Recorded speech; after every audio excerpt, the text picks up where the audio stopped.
ஒரு சொட்டு எண்ணெய் கூட இல்லாம புதினா துவையல் இந்த மாதிரி டேஸ்டியா பண்ணி சாப்பிட்டு பாருங்க. முழு ஆரோக்கியமும் நமக்கு வந்து கிடைக்கும். ரொம்ப ரொம்ப சிம்பிளா பண்ணிடலாம். டேஸ்டும் அல்டிமேட்டா இருக்கும்.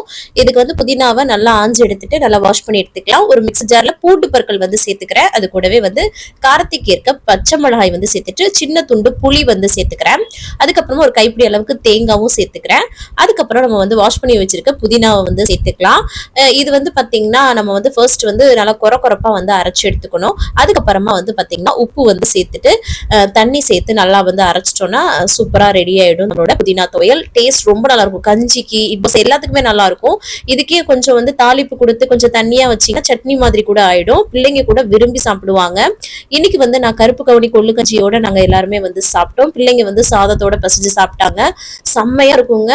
ரொம்ப சத்தானது. கண்டிப்பா ட்ரை பண்ணி பாருங்க. இம்யூனிட்டி பவர்லாம் வந்து இன்க்ரீஸ் ஆகும். தேங்க்ஸ் ஃபார் வாட்சிங். பாய்.